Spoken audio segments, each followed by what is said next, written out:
7 de setembro de 2023. Nós estamos na quinta-feira da 22ª semana do tempo comum.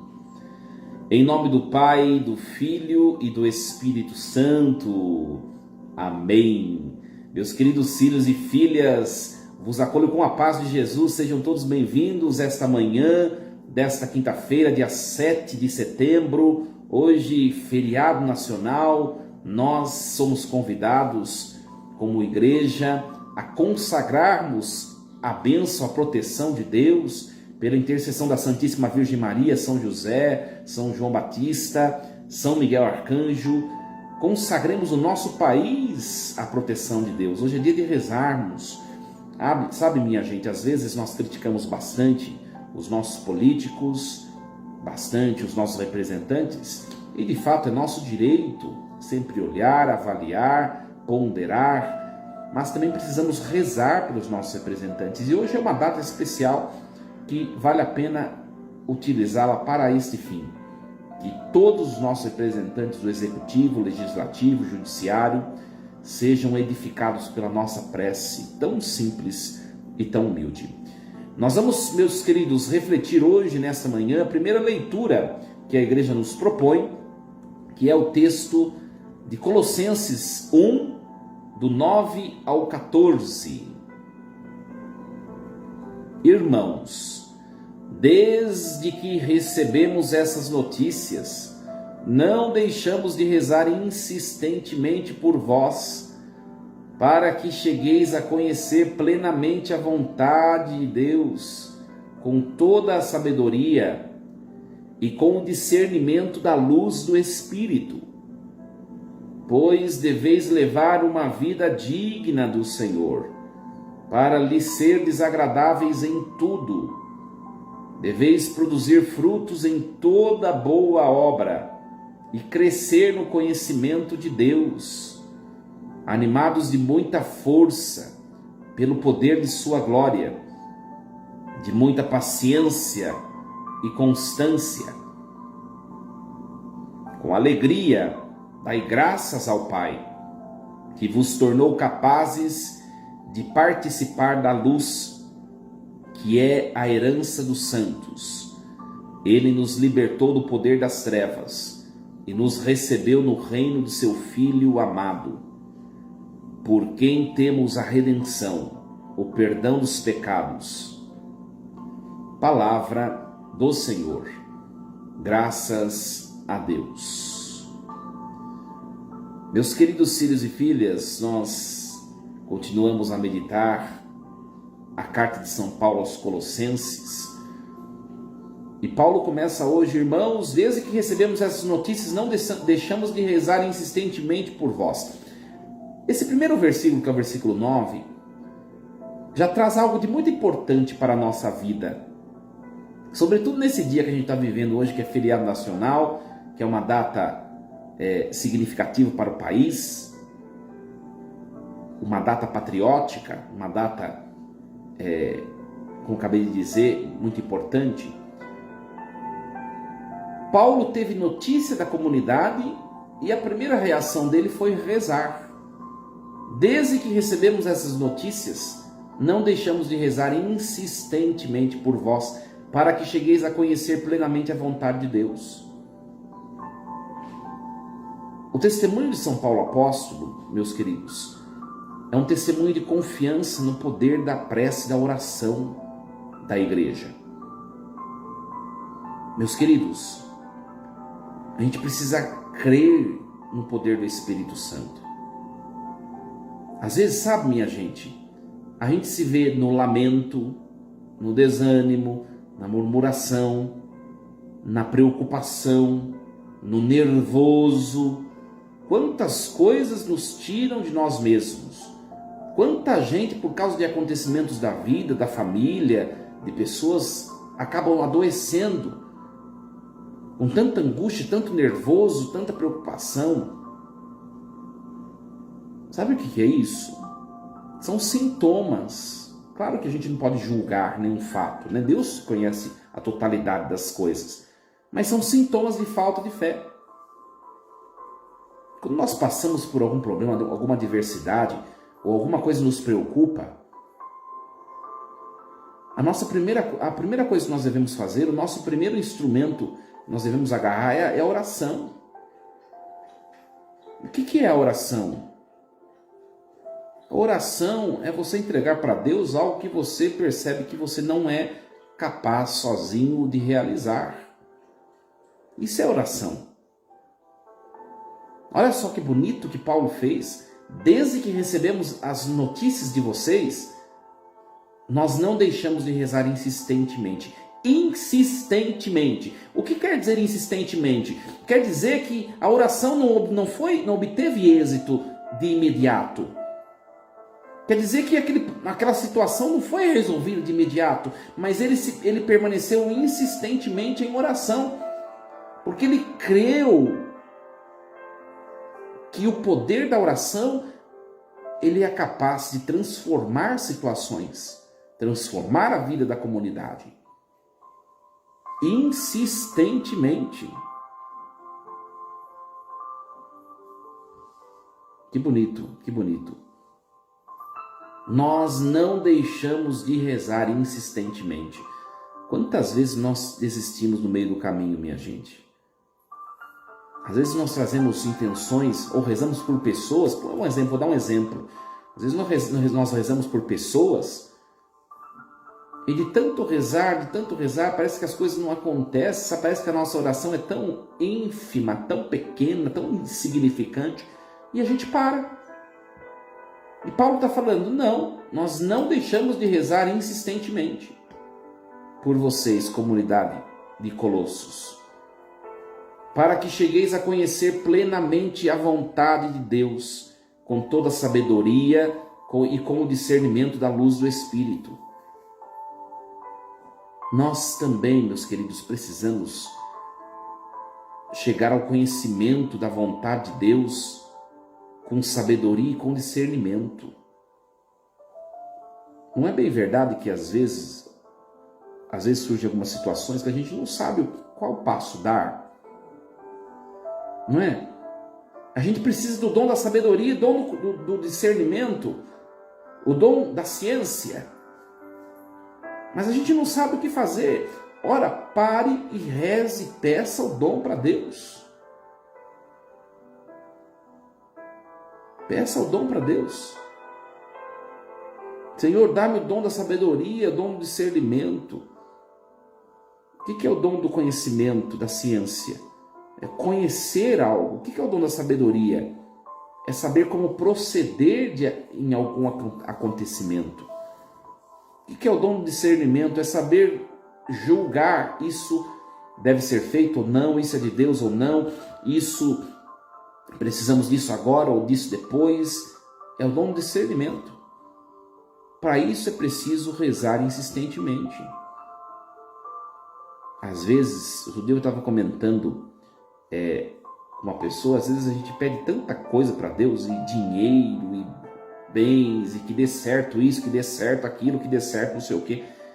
E a gente não pede as virtudes e os dons sobrenaturais. E Deus diz assim no Evangelho, Jesus fala, né? Pedi e será dado, batei e será aberto, pois todo aquele que pede recebe, quem bate se abrirá. Não é assim que está no Evangelho? E na conclusão desse trecho, Jesus fala assim: qual pai que quando o filho pede um pão dá uma cobra, dá uma serpente, dá um escorpião? Nenhum pai. Ora, se vós sois maus, diz o Evangelho, sendo maus, vós sabeis dar coisas boas aos vossos filhos, quanto mais o Pai do céu não dará o Espírito Santo àquele que pedir.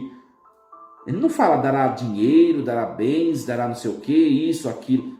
Dará o Espírito Santo, só que a gente não pede o Espírito Santo.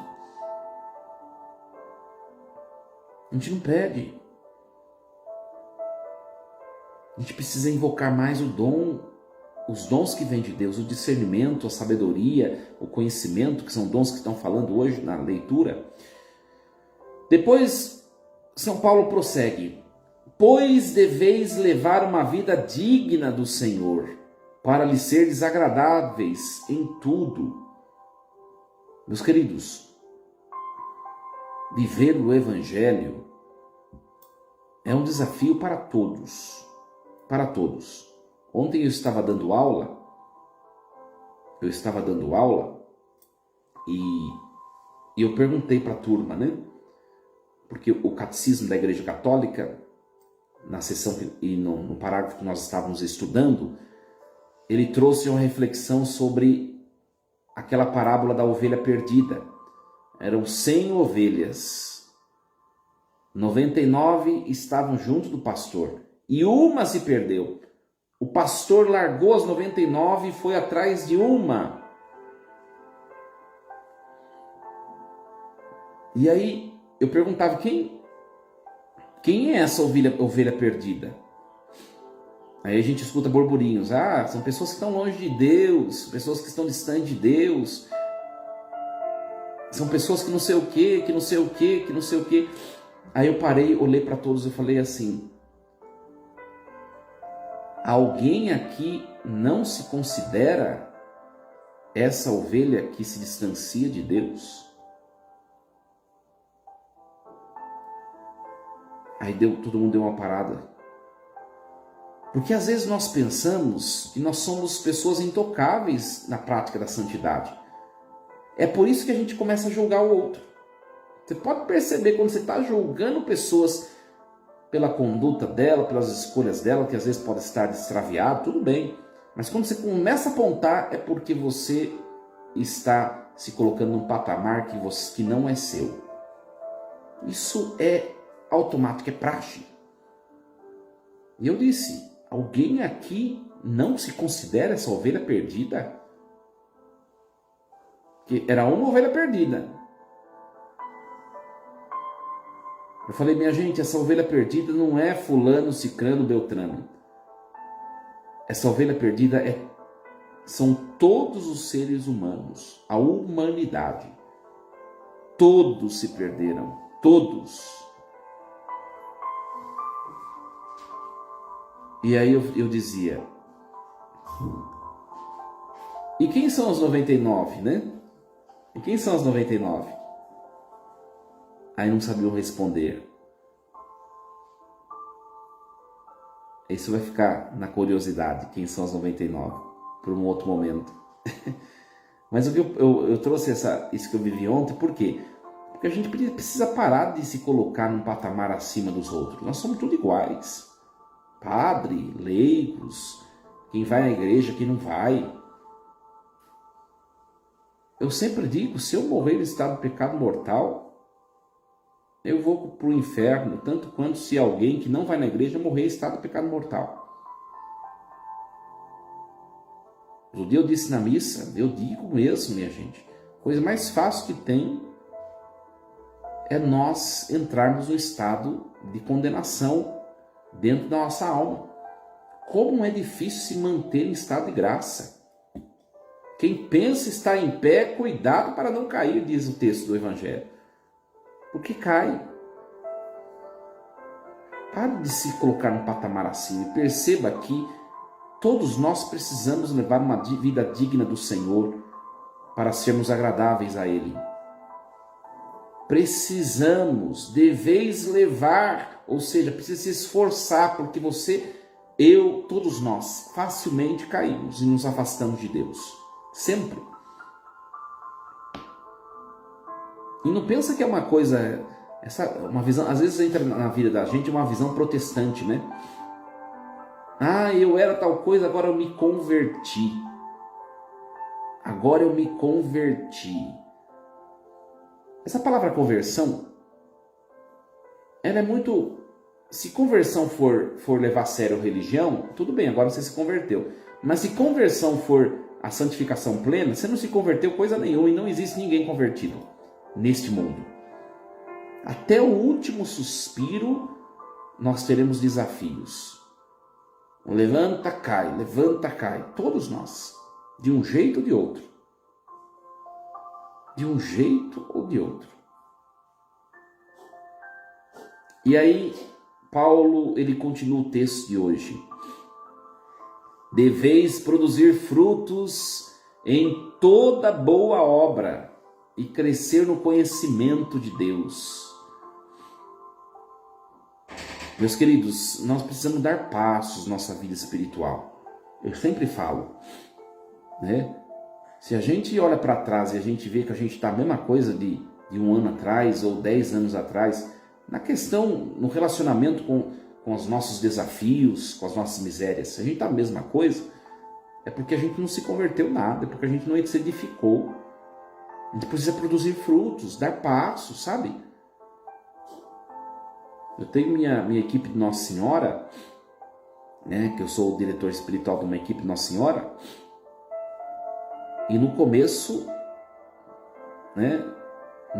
eu pegava bastante no pé deles na questão dos sacramentos, né? Se ficar cumprindo alguns preceitos, mas não cumprir o que é básico que a igreja nos pede, a gente está patinando, não está dando passo. Tem gente que quer crescer na fé, mas não consegue, por exemplo, ir na missa todos os domingos. Você não está conseguindo fazer nem o mínimo que você, como católico, é chamado a fazer. Como você quer dar passos maiores em outras dimensões da sua existência, se na dimensão espiritual, na prática religiosa, você não consegue levar a sério um preceito tão básico? Então a gente precisa dar passos, produzir frutos. As pessoas têm que, nossa, como que você se transformou, como você mudou, como você é uma pessoa melhor. Olha, se a religião não nos faz melhor, é melhor que nós nem pratiquemos a religião. Se nós não produzimos frutos no nosso jeito de ser, no nosso jeito de existir, para as pessoas com quem convivemos, é melhor não ser religioso. Eu preciso entrar na vida das pessoas e perceber que a minha presença, ela é um contributo para o outro, para o crescimento do outro, para a salvação do outro. Se eu percebo que eu não estou contribuindo em nada, se eu percebo que eu sou uma pessoa transparente, vamos dizer assim, incolor na vida do outro, é porque eu não estou produzindo fruto na vida do outro. Eu preciso fazer toda a diferença. No seminário eu tive uma psicóloga, que fiz terapia, a Maria. Ela é lá da Catedral, a Maria. E ela falava uma coisa para mim, muito interessante, guarda no coração de vocês também. Ela falava para mim, ela falava para todos, na verdade, os seminaristas, né? Você não pode se tornar mais um padre. Você tem que se tornar o padre. O padre. Você não pode ser mais um músico, você não pode ser mais um hostiário, você não pode ser mais um pai de família qualquer, uma mãe de família qualquer, você não pode ser um funcionário qualquer, você não pode ser um filho qualquer, você não pode ser um patrão qualquer, você não pode ser tudo que a gente faz qualquer. Você tem que ser o cara.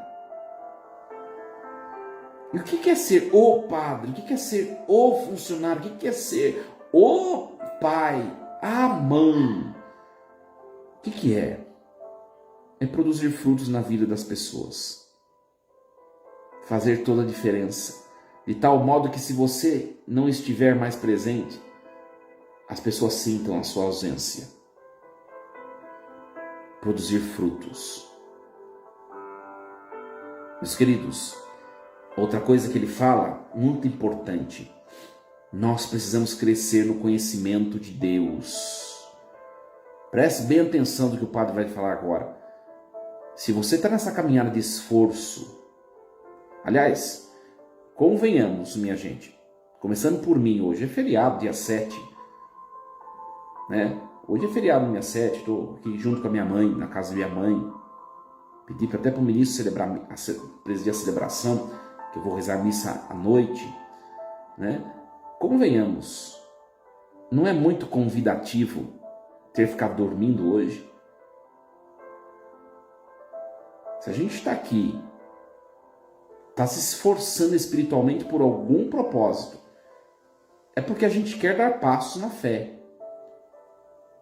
Senão você poderia estar dormindo. Agora, eu vou dizer uma coisa para você. Para você continuar dando passos na fé, você não pode parar esses esforços que você está fazendo nessa quaresma no dia 29 de setembro e aí murchar tudo isso que você, de maneira insistente, tem edificado. Você tem que buscar mais o conhecimento de Deus e da igreja. Meus queridos, não dá mais para a gente levar uma fé infantil. O que é fé infantil, padre? Eu vou falar uma coisa para vocês saberem o que é fé infantil. Fé infantil é alguém te abordar na esquina da tua casa e começar a questionar você de alguns elementos da sua fé e você não saber responder. Você não saber responder. A gente precisa começar a arregaçar as mangas e começar a se interessar mais pelas coisas de Deus. Olha o que Paulo diz, não sou eu que estou falando. Deveis levar uma vida digna do Senhor, para ser desagradáveis a Ele em tudo. Deveis produzir frutos em toda boa obra. E deveis crescer no conhecimento de Deus. No conhecimento de Deus.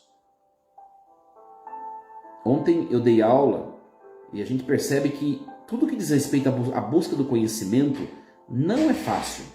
Não é fácil se manter fiel. O curso que eu estou dando de quarta-feira começou com não sei quantas pessoas, acho que mais de 100 pessoas. Agora deve ter 50, metade, menos da metade, acho. Por quê? Porque não é fácil. Não é fácil se manter ali no ideal de buscar crescer no conhecimento das coisas de Deus. Porque cansa, é maçante, mas é edificante. A gente precisa conhecer mais a igreja, a teologia. Busque algo mais, né? Eu disse no conselho, para algumas pessoas do conselho da minha paróquia, esse ano, eu cheguei na minha paróquia em 2022, né? Foi um ano de descoberta, de adaptações. 2023, esse ano, está sendo um ano de intensa espiritualidade. Muitas missas, muitas promoções, muitas campanhas. Ano que vem será um ano da formação. Então nós vamos privilegiar a formação ano que vem. Que resposta que eu dou diante disso? Que resposta? Meus queridos, o texto continua. Animados de muita força pelo poder da sua glória e de muita paciência e constância.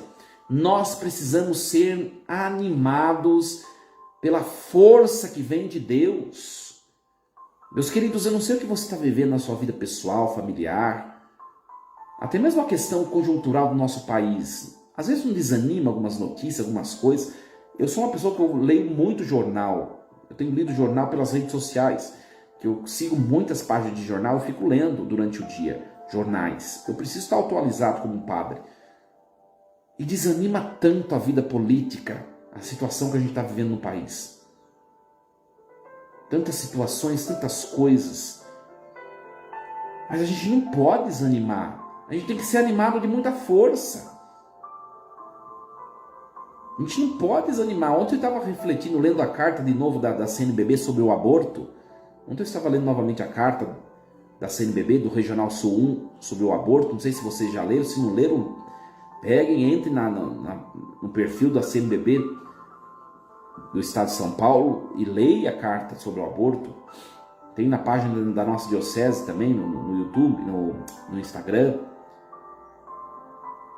O mal do aborto, o mal da liberação, da legalização das drogas, o mal daquela questão até me fugiu o nome agora, sobre mudança de sexo, né? Tomar medicamento para mudar o sexo, que agora vai ser liberado a partir de 14 anos de idade. Imagine uma criança. Olha onde o Brasil está entrando, minha gente. Vocês estão por fora dessas coisas, vocês estão por fora, vocês têm que ler. Vai ser autorizado para uma criança de 14 anos poder já tomar medicamento para mudar os seus impulsos hormonais. Uma criança de 14 anos que é homem e que colocou na cabeça que quer ser mulher, já vai poder tomar medicamento para mudar todos os seus ímpetos vitais hormonais. E vai se afeminizando. Ou o contrário também. 14 anos de idade. Você acha que uma criança, um adolescente de 14 anos tem a condição, na sua razão, de se decidir por uma coisa tão decisiva na sua vida? Então, e aí eu estava pensando ontem, que eu fico pensando muito, onde nós vamos chegar? Mas depois veio uma cutucada espiritual em mim assim, foi muito interessante, partilhando com vocês, né? Você crê ou não em Deus? Você crê ou não que a Virgem Maria, Senhora de Aparecida, ainda está cobrindo esse país com seu manto? Então pare de duvidar, de ter medo dessas coisas. Essas coisas não vão derrubar o país. Essas coisas vão ser destruídas. Eu falo comigo mesmo às vezes, né? E ontem eu levei essa cutucada. A gente precisa crer nisso. A gente precisa crer, minha gente. Animar-se com a força que vem de Deus, com paciência e constância. A gente precisa esperar, tem coisas que a gente precisa ver o que vai dar. Paciência. Tem que ter paciência, tem que fazer acontecer o que precisa para hoje. Sejamos animados de muita força, de muita paciência, de muita constância. Ai, padre, mas está difícil tal coisa, está difícil, não aguento mais. Eu estou cansado, preciso não sei o que, não sei o que, não sei o que. Paciência, perseverança é o que tem para hoje, precisa ser enfrentado. Em frente, paciência. Paciência é o que você tem para o seu hoje existencial. Paciência. Constância. O que é constância? É não cair fora, é não ceder, é não afrouxar, é não regredir, é se manter lá com a cabeça erguida e forte, enfrentando aquilo. Isso é constância. É fácil? Não. Por isso que a gente precisa se manter em comunhão com Deus pela vida de oração. Por isso, meus queridos, no versículo 12, Paulo diz assim: com alegria dai graças ao Pai, que vos tornou capazes de participar da luz, que é a herança dos santos. Ele nos libertou do poder das trevas e nos recebeu no reino do seu Filho amado, por quem temos a redenção, perdão dos pecados. Deus nos tornou capazes de participar da sua luz. Nós não estamos sozinhos. Nós não estamos sozinhos, nós estamos envolvidos da luz que vem de Deus. Que isso seja neste dia tão importante, dia 7 de setembro, nessa quinta-feira, que isso seja motivo de alegria para nós. Com alegria dai graças ao Pai, porque Ele vos tornou capazes de participar da sua luz. Mesmo que tudo esteja envolvido em trevas, mesmo que a situação pareça que não tem mais o que fazer, você está cheio da luz de Deus, vai lá e ilumine as situações trévicas com as quais você tem que conviver. Ilumine com a sua alegria, com a sua constância, com a sua força. Vou dar um exemplo e depois a gente vai encerrar a reflexão, senão vai cair a transmissão. Vou dar um exemplo. Sabe quando você tem que cuidar de um enfermo? O que quer dizer essa leitura? Preste bem atenção no meu exemplo. Sabe quando a gente tem que cuidar de um enfermo que precisa de nós, está nas nossas mãos, só que nós também não estamos bem, nós também estamos sem forças, a gente precisa cuidar, mas a gente também está frágil.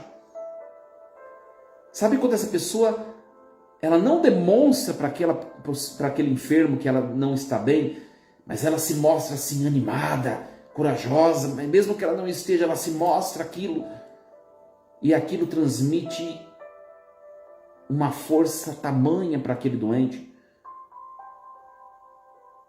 É assim que a gente tem que fazer. Mesmo quando nossas forças sucumbirem, mesmo quando nós estivermos esmorecendo, não abaixemos a guarda.